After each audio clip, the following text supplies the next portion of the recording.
En agosto de 1986, el Albuquerque Journal publicó una historia sorprendente.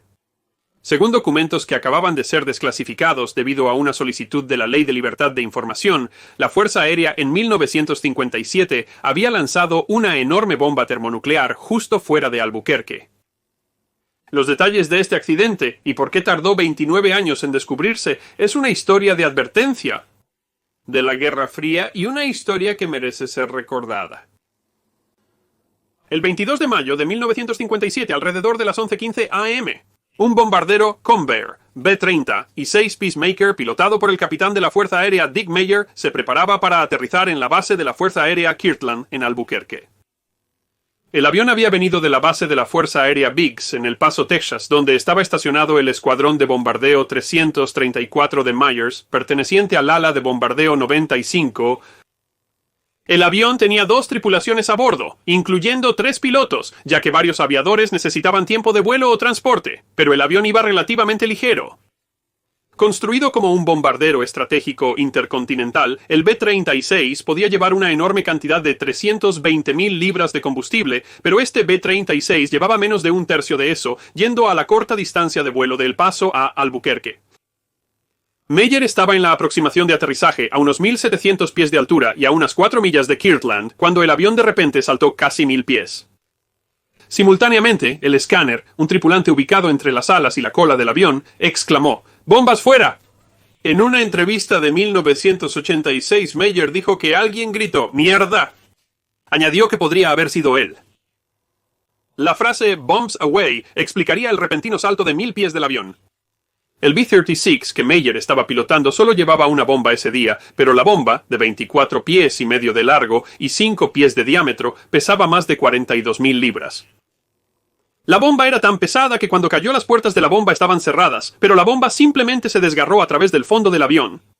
La pérdida del peso de la enorme bomba, con el avión ligeramente cargado, provocó que se lanzara al aire. Pero el motivo de los gritos y el exabrupto no fue solo el esfuerzo de intentar controlar un avión que de repente ganó 1.000 pies de altitud a 4 millas de la pista. La bomba que acababa de caer en Nuevo México no era una bomba ordinaria. La Mark 17 era una bomba de hidrógeno con un rendimiento nuclear esperado de 15 megatones, o el equivalente a 15 millones de toneladas métricas de trinitrotolueno. La bomba que cayó del Myers B-36 era el arma más destructiva jamás construida por Estados Unidos. Su potencial era aproximadamente 625 veces la potencia de la bomba atómica lanzada en Hiroshima en 1945.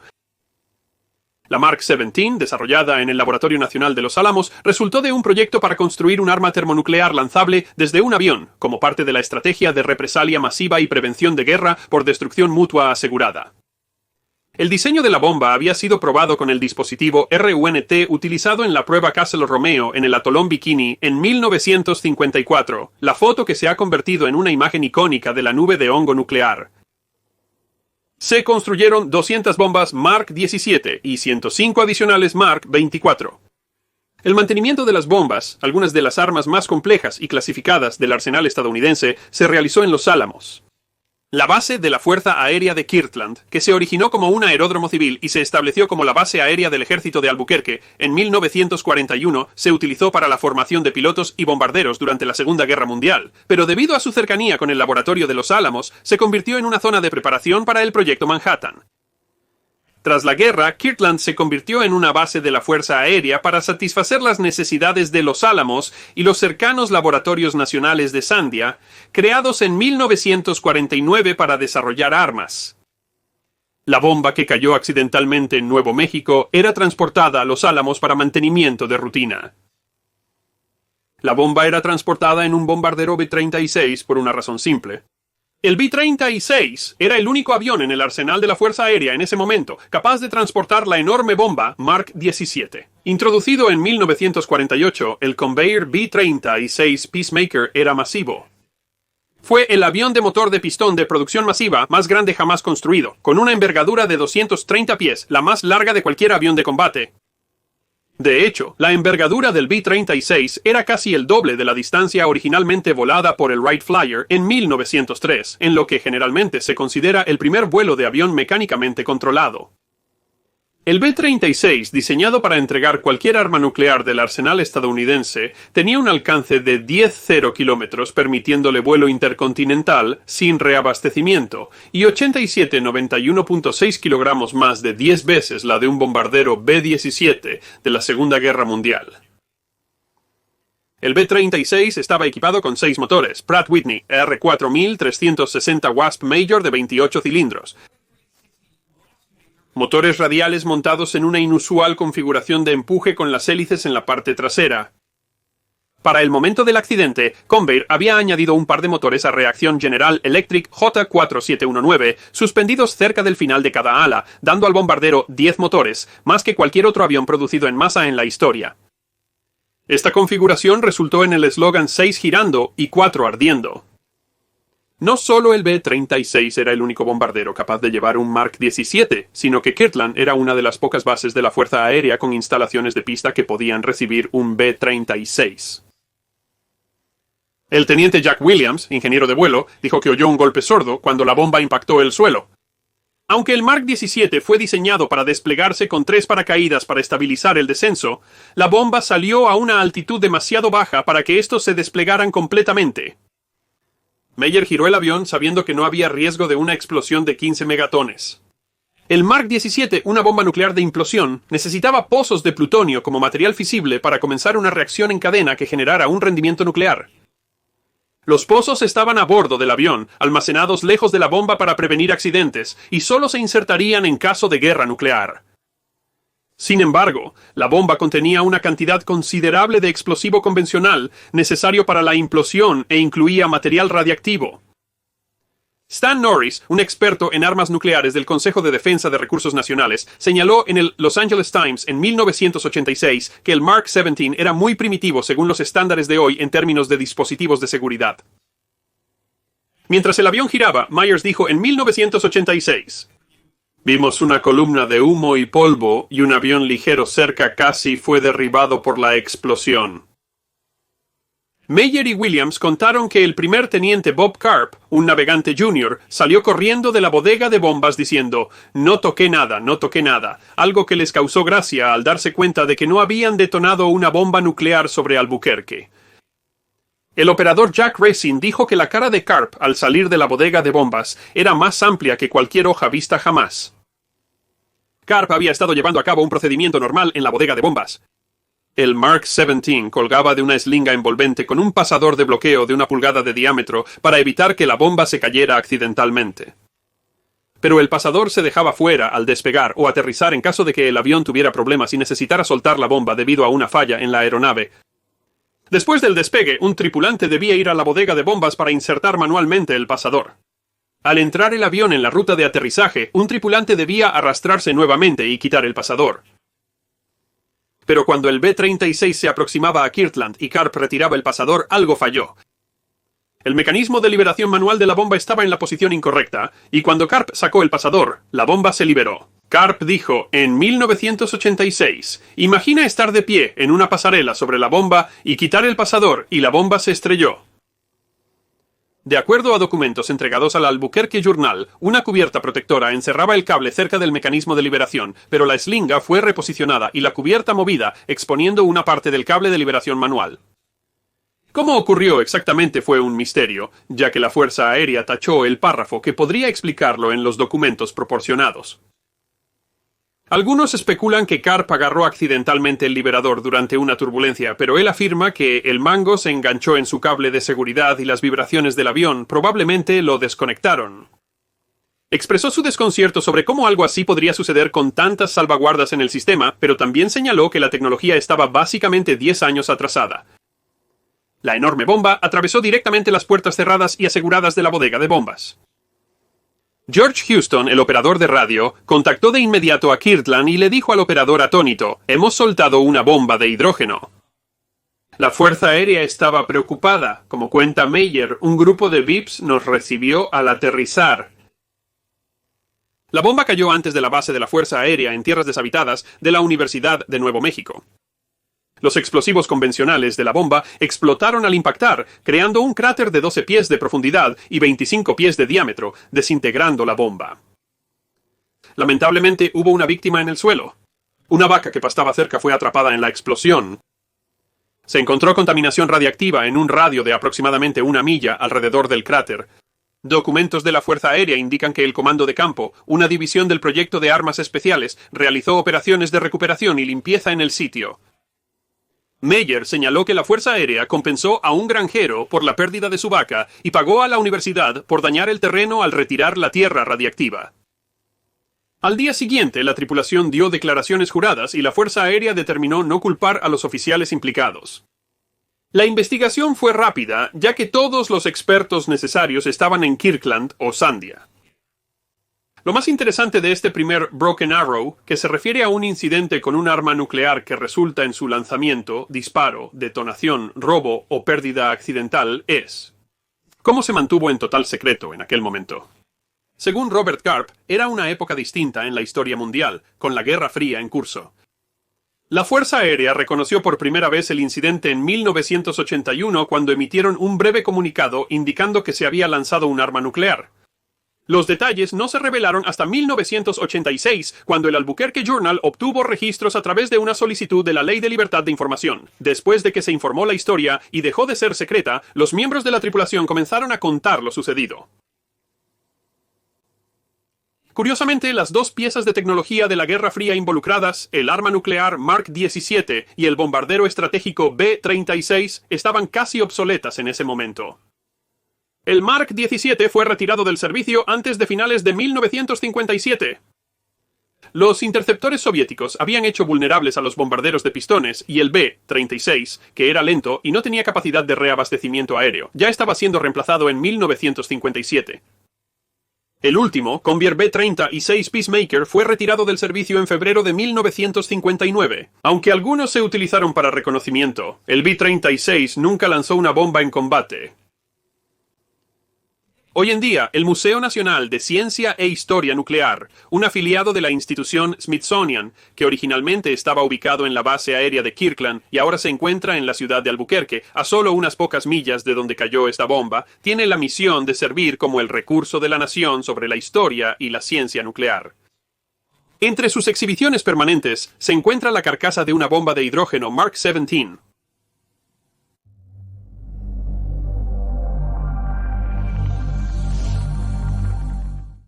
En la mañana del 11 de marzo, 1958, Walter Gregg y su familia trabajaban y jugaban cerca de la casa que él había construido en tierras que su familia había poseído por casi un siglo.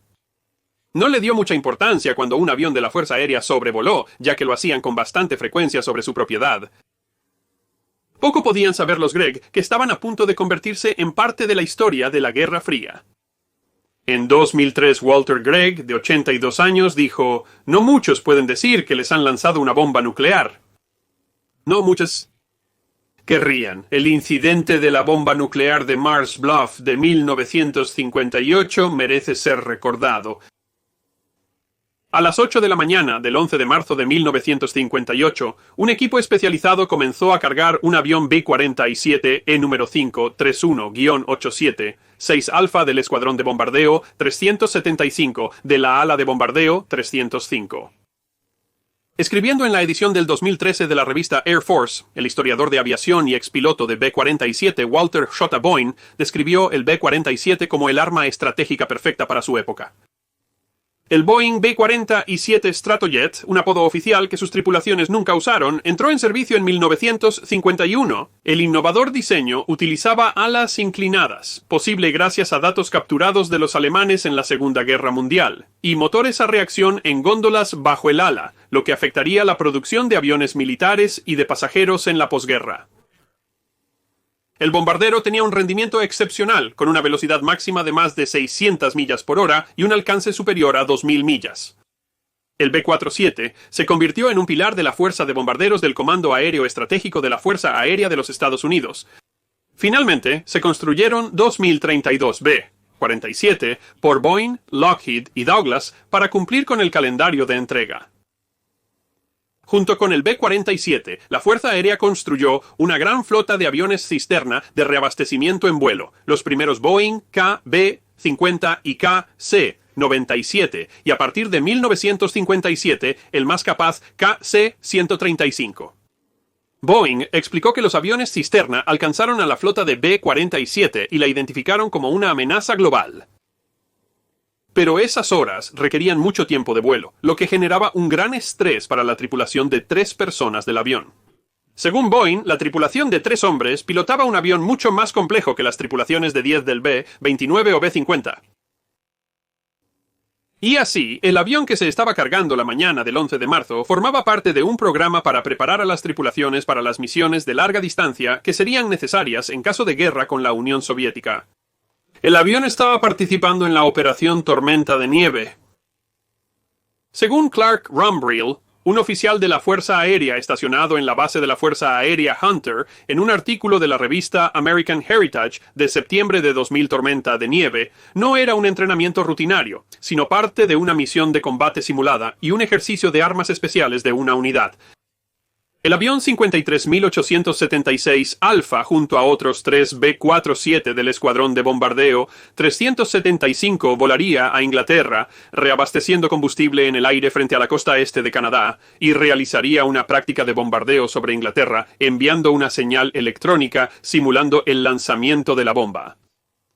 Los ordenadores en tierra debían determinar la precisión de la caída y otorgar puntos en consecuencia.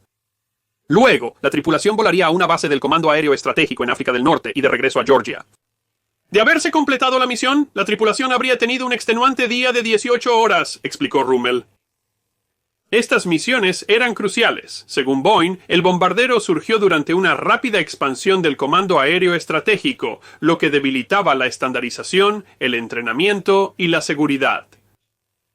Durante la expansión era más difícil capacitar a las tripulaciones para operar la compleja aeronave y requerían experiencia. Pero había otro componente de este ejercicio especial de armas. El B-47 debía llevar una bomba nuclear a la base aérea de Bruntingthorpe en Inglaterra. Esa fría mañana de marzo, la tripulación estaba cargando una bomba nuclear Mark VI. El Mark VI era una bomba nuclear de fisión desarrollada a partir de la Mark III Fat Man lanzada sobre Nagasaki en agosto de 1945. 272.7 kilogramos, medía 3.04 metros y 20.3 centímetros de largo, con un diámetro máximo de 154.9 centímetros. Su rendimiento nuclear rondaba los 30 kilotones. Sin embargo, la bomba no se transportaba ensamblada, es decir, para prevenir la detonación, el núcleo nuclear se transportaba por separado del arma. En caso de guerra, la bomba se ensamblaría en pleno vuelo. Esa mañana, la carga resultó ser problemática, ya que el equipo de carga tuvo problemas para enganchar el pasador de acero. El B-47 era difícil de volar. Boeing explicó que el avión era un híbrido de la metalurgia de la Segunda Guerra Mundial, técnicas de construcción y teoría aerodinámica que a veces era insuficiente para la nueva era de los motores a reacción. El avión era difícil de manejar cuando estaba completamente cargado. Las bombas nucleares de ese tiempo eran pesadas y contaban con un mecanismo de liberación de emergencia neumático que permitía a la tripulación expulsar la bomba rápidamente en caso de dificultades durante el despegue o aterrizaje.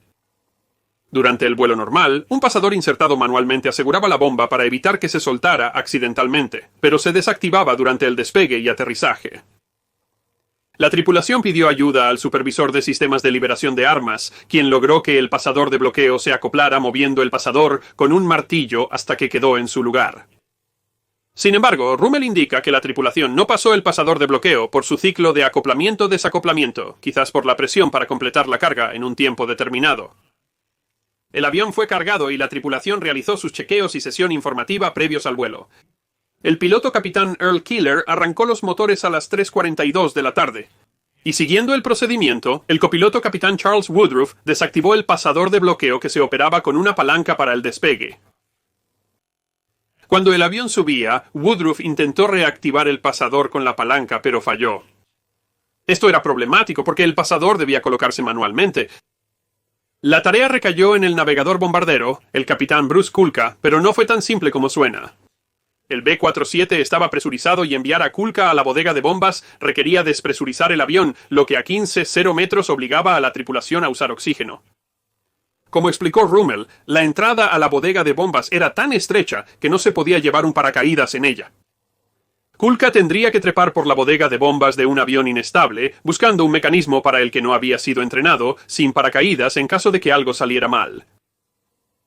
El mecanismo de la clavija estaba muy por encima de la bomba. Al intentar alcanzar la clavija, Kulka accidentalmente activó el mecanismo de liberación de bombas de emergencia al usarlo como apoyo. La bomba de 7000 libras se soltó aterrizando brevemente en las puertas de la bodega. Kulka apenas tuvo tiempo de buscar algo a lo que agarrarse. Rummel dijo que cuando la enorme bomba rompió las puertas de la bodega de bombas, logró agarrar algo y arrastrarse hasta un lugar seguro. Walter Gregg fue paracaidista en la guerra. El 11 de marzo, según el Charlotte Observer, el hombre de 32 años estaba arreglando un banco en un taller improvisado en el garaje a unos 50 pies detrás de su casa de madera en la comunidad de Mars Bluff, a unas 10 millas al este de Florence, Carolina del Sur. Su hijo, Walter Jr., de 6 años, lo acompañaba en el garaje. Su esposa Ethel May Helms Gregg, llamada Effie, estaba dentro de la casa cosiendo. Sus hijas gemelas de 9 años, Helen y Francis, jugaban en el patio cercano con su prima Ella Davis. El periódico continuó mientras se oía el zumbido perezoso de un avión en el cielo. El sonido se intensificó mientras Gregg observaba, pensando que debía estar volando a baja altura. De repente, una explosión ensordecedora rasgó el aire. Aunque la bomba no tenía su núcleo nuclear, sí incluía el detonador de alta explosividad, que comprime el núcleo hasta una masa crítica.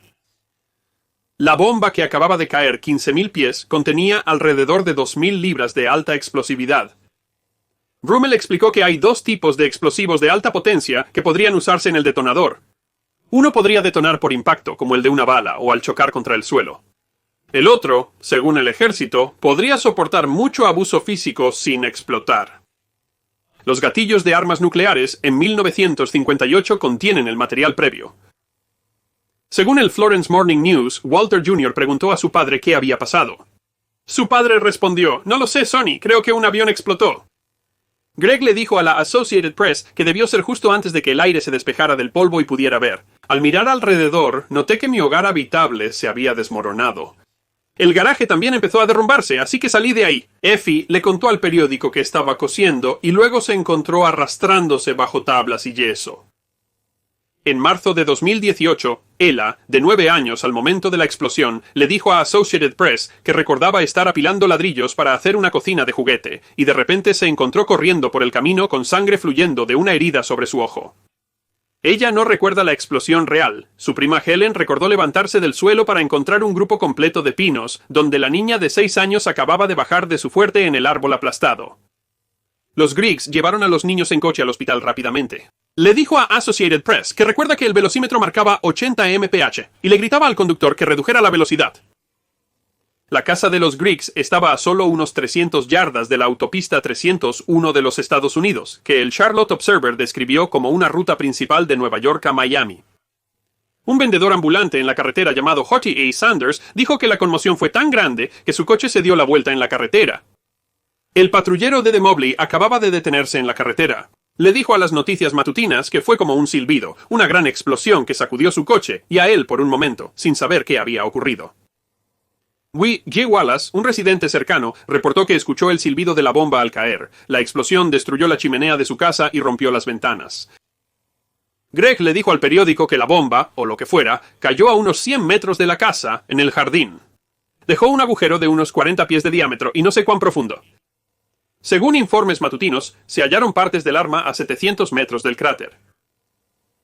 En el aire, la primera prioridad de Killer era informar del incidente, como explicó Rumroll. En un lanzamiento de bomba no programado, las regulaciones de la Fuerza Aérea exigen que la tripulación notifique de inmediato a su base con un mensaje codificado especial. Pero había un problema, continuó. Como el procedimiento nunca se había usado, el centro de operaciones en la base de la Fuerza Aérea Hunter no reconoció el extraño mensaje entrante. Keylor tuvo que llamar por radio al aeropuerto de Florencia y les pidió que contactaran a la base de la Fuerza Aérea para informar que el avión había perdido un dispositivo. Un piloto privado escuchó la conversación y se informó en la prensa. Luego, la tripulación voló sobre el sitio para fotografiarlo con su cámara aérea y luego tuvo que dar vueltas durante casi 3 horas para quemar combustible antes de aterrizar. Rummer recordó que al aterrizar, se trató a la tripulación como si hubiera la posibilidad de que hubieran soltado la bomba a propósito. Les confiscaron las armas y los encerraron en una habitación hasta que convencieron a los comandantes de que la pérdida fue accidental. Equipos de la Fuerza Aérea y la Patrulla Aérea Civil sellaron rápidamente el área, reportaron ausencia de radiación. Ninguna de las lesiones de los Greggs era mortal, aunque Effie y Ella tuvieron que recibir puntos. En 2003, Walter Gregg le dijo a Sun News: «Es increíble pensar que nadie murió». La bomba dañó aproximadamente una docena de casas y la iglesia bautista Mount Mitzvah. Los Gregg también perdieron un número desconocido de pollos en la explosión, aunque su gatita Mitzi no resultó herida. El cráter, aunque en propiedad privada, aún es visible actualmente. Increíblemente, el incidente de Mars Bluff fue la segunda vez que la Fuerza Aérea perdió un dispositivo en un periodo de poco más de un mes. En febrero, otra bomba nuclear se perdió cerca de Tybee Island, Georgia, tras ser eyectada por un B-47 después de una colisión aérea. Ambas historias fueron ampliamente reportadas en su momento y generaron preocupación en Estados Unidos y Europa sobre el arsenal nuclear y los aviones estadounidenses recibiendo condena de la Unión Soviética. Esto llevó a Estados Unidos a hacer cambios en la seguridad del arsenal nuclear, incluyendo la creación de explosivos de alta potencia para los detonadores nucleares, menos propensos a explotar accidentalmente. La Fuerza Aérea reembolsó a los Gregg por los daños, pero no bastó para reconstruir lo que su hija dijo que Walter Gregg resentía. A pesar de que su hogar fue bombardeado por la tripulación de un avión, Gregg se hizo amigo de ellos cuando se acercaron para disculparse. Se cartearon de por vida. Walter Gregg murió en 2013 a los 92 años.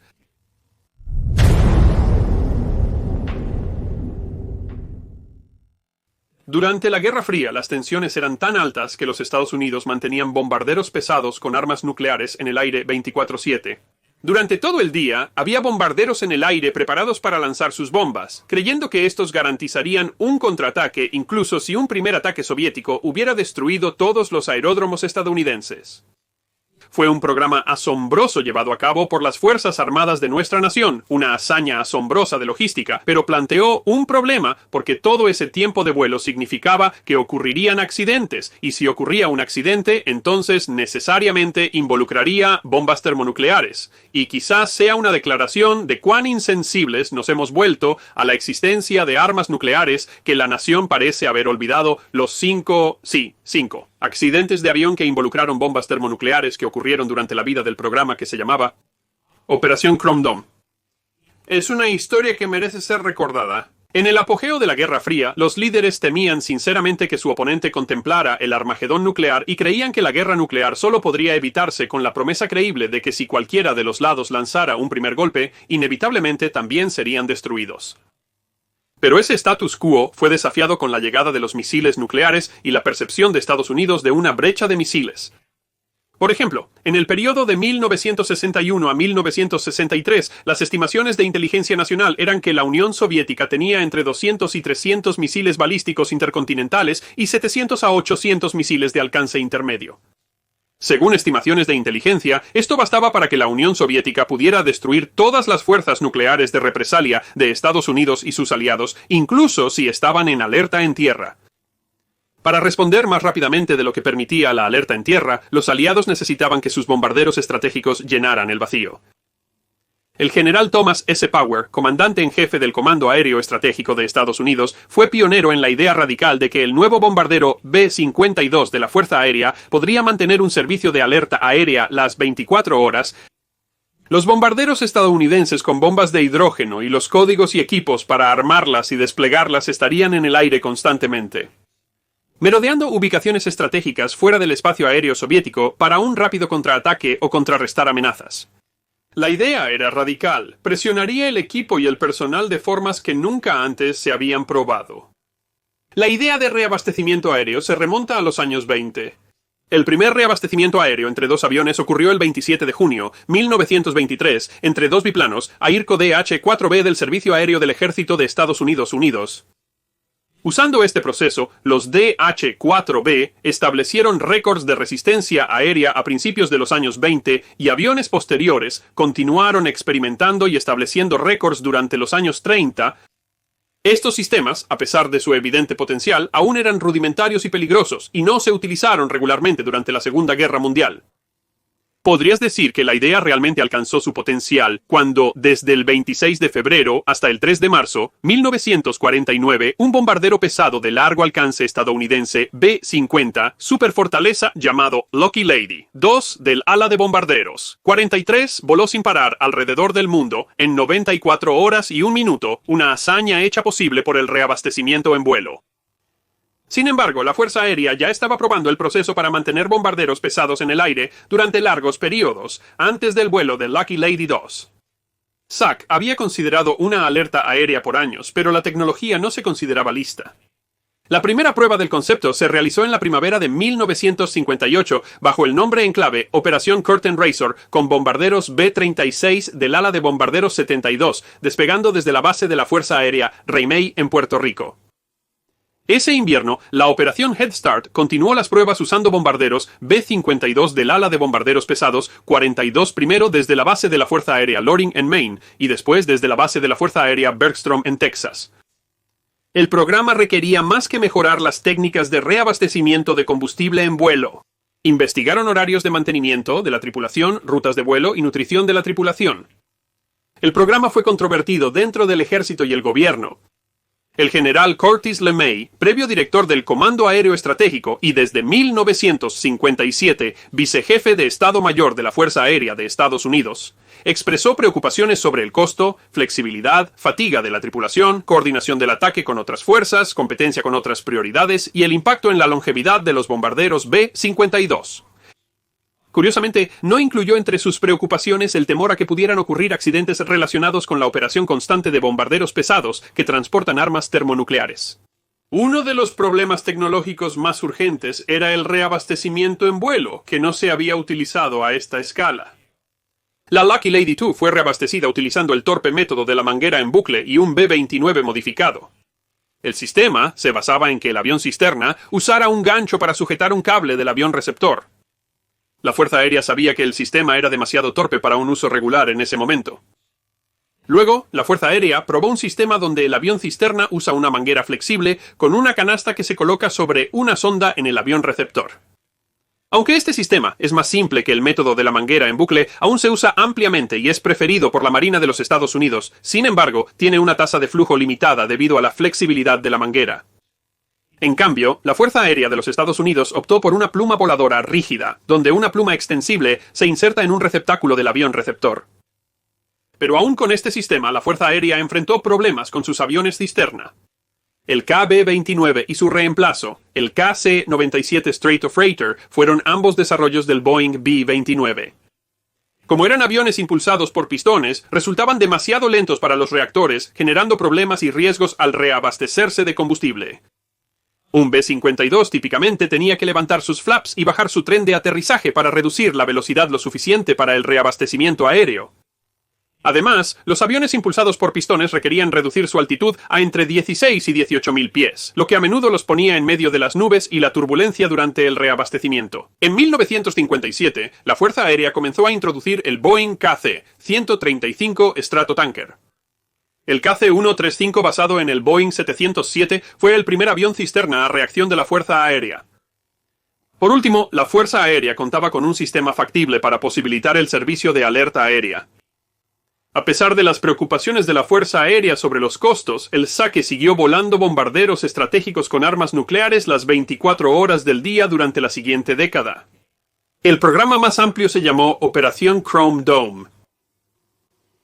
La Operación Chrome Dome mantenía hasta 12 bombarderos en el aire, listos para atacar en cualquier momento. Una misión típica de Chrome Dome, que podría ser volada por un B-52 o un grupo de 3, llamado una célula, despegaría de la base aérea de Fairchild cerca de Spokane, Washington, a través de los Estados Unidos hasta el Océano Atlántico, hasta el Círculo Ártico, giraría hacia Alaska y luego volvería a Fairchild. La misión duraría cerca de 24 horas con 2 reabastecimientos en vuelo. Las tripulaciones dominaron rápidamente el sistema, pero Chrome Dome implicaba muchas horas de vuelo. Para 1961 se habían realizado más de 6.000 misiones de alerta aérea. Con tanto vuelo, ciertamente las cosas saldrían mal. Aunque el programa en sí no era un secreto, el General Power había anunciado la operación públicamente ya que el propósito era la disuasión, la Fuerza Aérea era característicamente obtusa con el público sobre los riesgos. Según una cita de Second Time, en 1961, en el peor escenario, solo el trinitrotolueno de una bomba H desarmada detona al impactar. El primer accidente de la Operación Chrome Dome con bombas nucleares sucedió el 24 de enero de 1961 sobre Goldsboro, Carolina del Norte. Un B-52 sufrió una fuga de combustible que se convirtió en un problema estructural, provocando que la tripulación perdiera el control del avión. 5 tripulantes saltaron en paracaídas a salvo, 3 fallecieron. Una de las 2 bombas nucleares a bordo fue recuperada y otra se enterró tan profundamente en un campo que no pudo ser recuperada. La Fuerza Aérea compró un derecho de paso en la Tierra y gran parte de la bomba todavía está enterrada allí hoy. Ninguno de los componentes de alto explosivo de la bomba había explotado y no se liberó radiación, pero las bombas habían avanzado en gran parte de sus secuencias de armado, acercándolas peligrosamente a una detonación nuclear. Los expertos aún no concuerdan sobre la magnitud de esa posibilidad. Se encontraron defectos en el diseño del ala húmeda del B-52, diseñada para contener combustible, y las áreas susceptibles a la fatiga se modificaron para mejorar la estabilidad. 2 meses después, en marzo, una serie de fallos mecánicos y errores de la tripulación provocaron que un B-52F se quedara sin combustible cerca de Yuba City, California. La tripulación logró eyectar del avión de manera segura y el avión se estrelló en un campo de cebada plano y despejado. Las armas nucleares a bordo fueron liberadas, pero sus interbloqueos de seguridad evitaron una explosión y liberación de radiación. Un tercer accidente durante la Operación Chrome Dome sucedió en enero de 1964 cuando el estabilizador de un B-52B falló en mal tiempo. El avión se estrelló en un terreno accidentado cerca de Savage Mountain, Maryland. Un tripulante no pudo eyectarse y otros 2 murieron congelados tras saltar del avión. No obstante, las bombas nucleares se recuperaron casi intactas. No fue sorpresa que hubiera 3 accidentes, dada la gran cantidad de tiempo de vuelo de la Operación Chrome Dome, pero ninguno resultó en pérdida de radiación o explosión de los explosivos en las ojivas nucleares. Pero esa suerte acabaría el 17 de enero de 1966. Un B-52G de la base de la Fuerza Aérea Seymour Johnson en Carolina del Norte volaba la ruta sur de la Operación Chrome Dome, atravesando el Atlántico, España y el Mediterráneo antes de regresar por Gibraltar. En la segunda recarga de combustible cerca de España, el B-52 entró muy rápido. Aparentemente, el operador del brazo de reabastecimiento no pidió que el B-52 se alejara. El B-52 golpeó el brazo de reabastecimiento. La colisión cortó el ala izquierda del B-52, causando una explosión de combustible que destruyó el KC-135, matando a los 4 miembros de la tripulación a bordo. 2 tripulantes del B-52 estaban cerca del lugar del impacto y no lograron eyectarse. Un tercero se eyectó, pero su paracaídas no se abrió. El navegador de radar del B-52 sufrió quemaduras graves, pero aterrizó a salvo y fue hospitalizado. Otros 3 tripulantes se eyectaron sin problemas, pero cayeron en el océano y fueron rescatados por pescadores. 4 bombas de hidrógeno, Mark 28, estaban en el avión que se desintegraba. 3 cayeron a la tierra cerca del pueblo español de Palomares. La cuarta cayó al océano. Una de las 3 aterrizó mediante paracaídas y estaba intacta, pero los explosivos convencionales de las otras 2 explotaron al impactar, causando contaminación radiactiva en unas 2.6 millas cuadradas de tierras de cultivo, bosques y áreas residenciales, dispersando unas 7 libras de plutonio 239, un carcinógeno peligroso y tóxico. Personal de la Fuerza Aérea de Estados Unidos fue enviado desde bases en España para asistir en la limpieza. Los Estados Unidos y España excavaron 6.000 barriles de suelo contaminado y lo enviaron de vuelta a los Estados Unidos. La Fuerza Aérea pidió ayuda a la Marina para recuperar la cuarta bomba. Cerca de 30 barcos de la Marina buscaron durante más de 2 meses, aunque un testigo vio la bomba caer al agua. Finalmente, la bomba fue recuperada usando algunos de los vehículos de recuperación más avanzados de la Marina: el barco United States Ship Patrol, el vehículo de inmersión Alvin y el vehículo submarino controlado por cable Curve One. Tras el accidente, España prohibió a la Fuerza Aérea de Estados Unidos sobrevolar su territorio con aviones que llevaban armas nucleares y otros países también se quejaron. La Operación Chrome Dome finalizó en 1968, luego de un 5º accidente que liberó material radiactivo en Groenlandia. A pesar de la limpieza, se encontró más material radiactivo cerca de Palomares en 2006 y luego en otro sitio en 2008, y los Estados Unidos y España han llegado a otro acuerdo para realizar más monitoreo y limpieza en el sitio.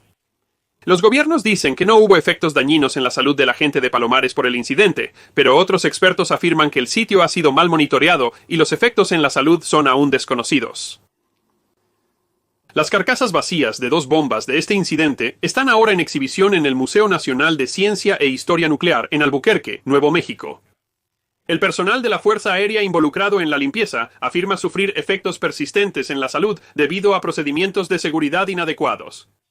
La Fuerza Aérea ha negado cualquier tipo de vínculo y el secretismo en torno al evento ha dificultado que el personal que ha sido tan afectado pueda reclamar beneficios. En conclusión, nos sorprende que la operación Chrome Dome provocará. Fue un ambicioso programa que mantuvo bombarderos con armas nucleares en el aire 24/7 durante una década. Casi con certeza iba a llevar a algunos accidentes, pero en justicia para el programa no podemos conocer el efecto que tuvo en la disuasión nuclear durante los periodos más tensos de la Guerra Fría. La operación Chrome Dome podría haber evitado el Armagedón nuclear. Aún así, los 5 accidentes de la operación Chrome Dome nos recuerdan que ningún sistema es perfecto, y eso es importante saberlo en la era nuclear. Es una historia que merece ser recordada. 1980 fue un momento interesante en la historia estadounidense.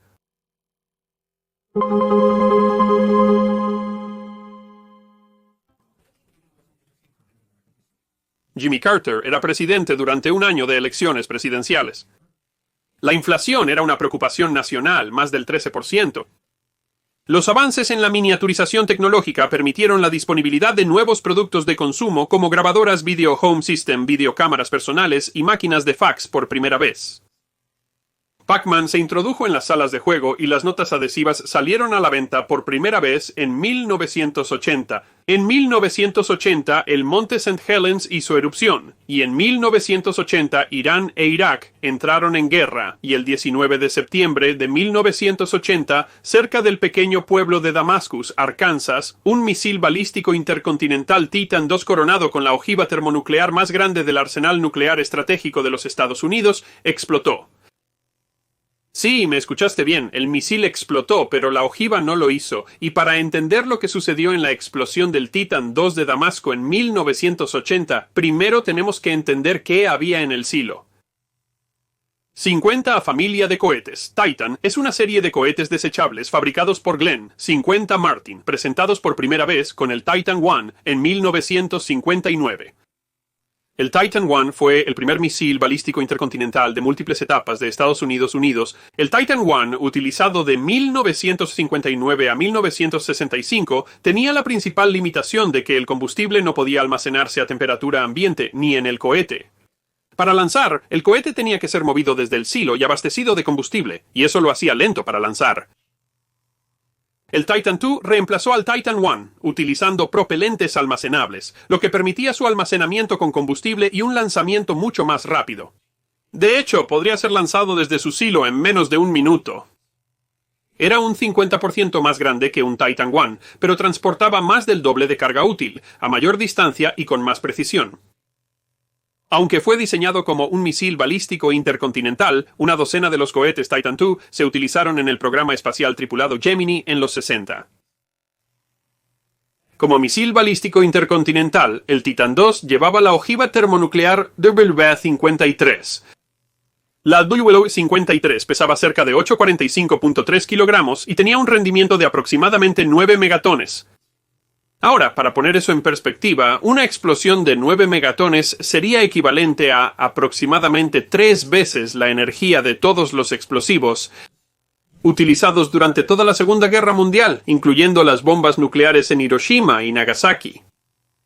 La bola de fuego de una explosión de 9 megatones habría sido suficiente para causar quemaduras mortales a cualquier humano desprotegido dentro de 20 millas de la explosión.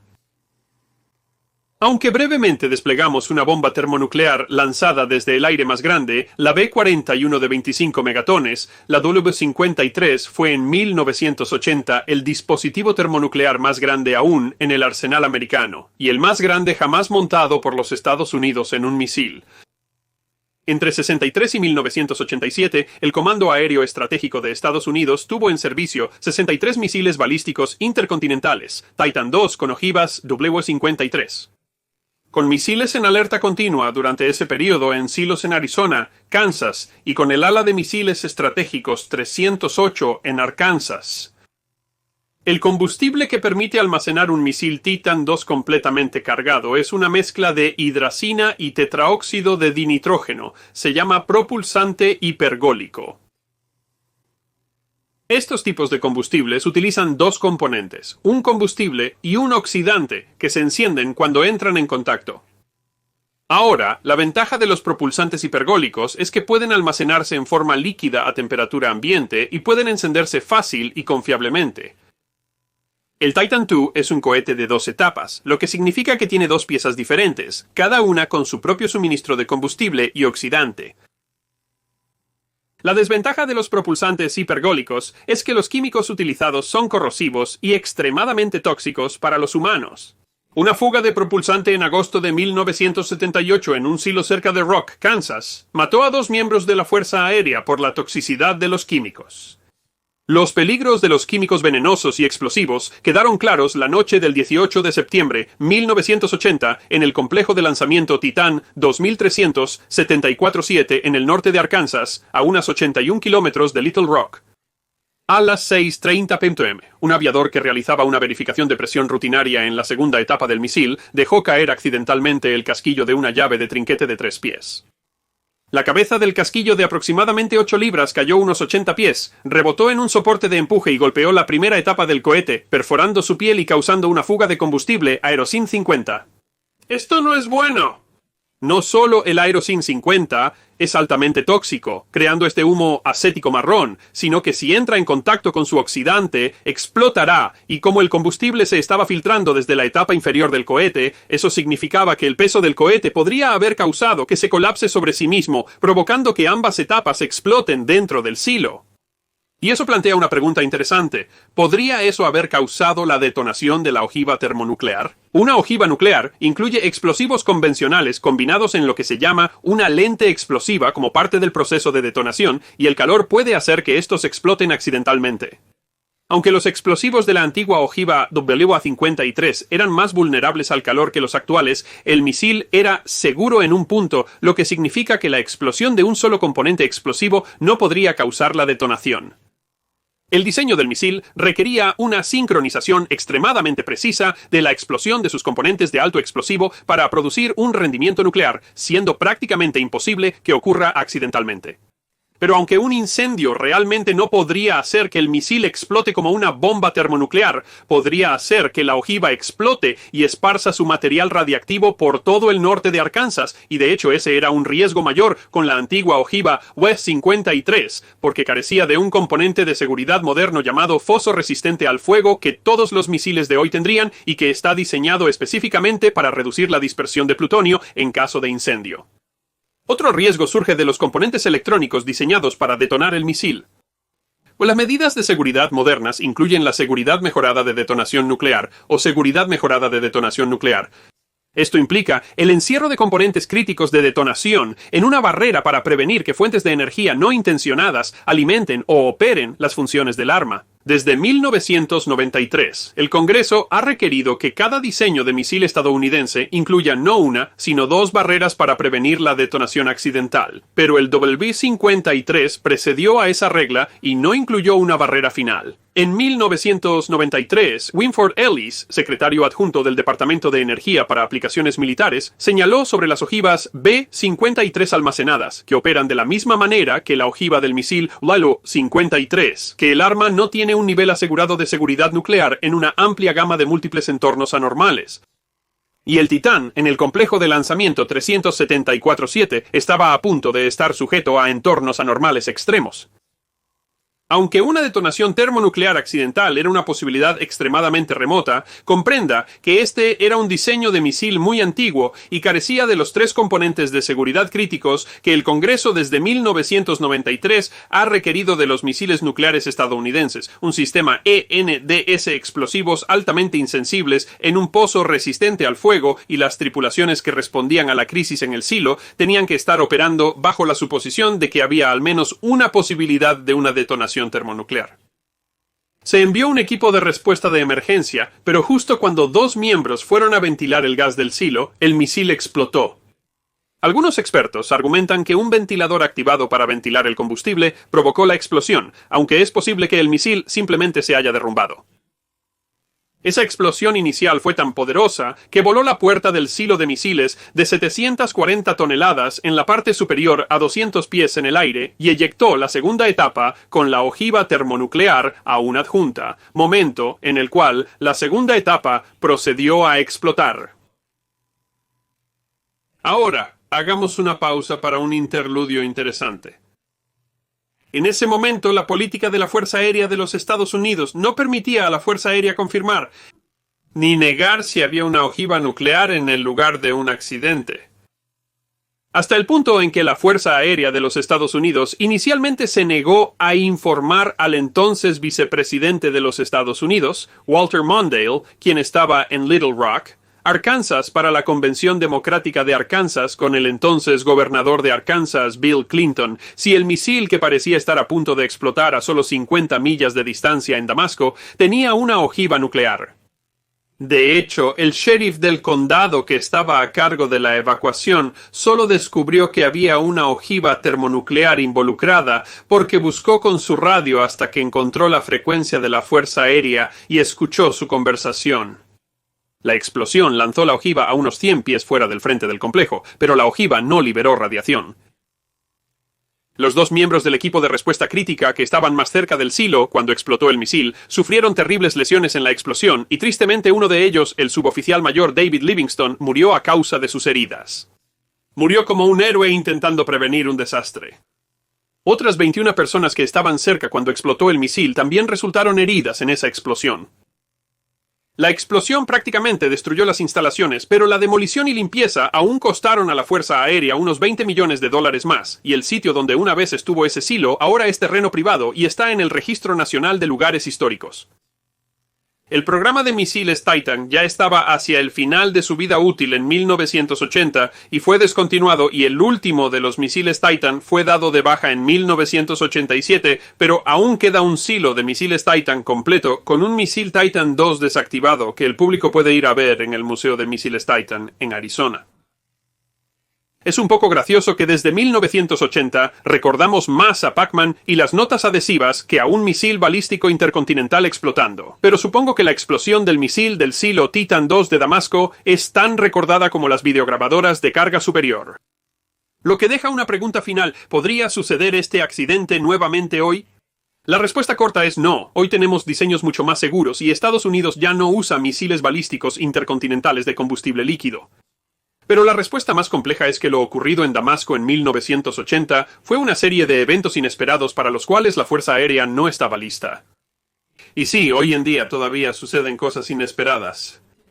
Soy el chico de la historia y espero que hayas disfrutado esta breve edición de mi serie sobre fragmentos olvidados de la historia. Y si lo disfrutaste, por favor, adelante y haz clic en ese botón de pulgar hacia arriba que está allí a tu izquierda. Si tienes preguntas o comentarios, déjalos en la sección correspondiente. Responderé con gusto.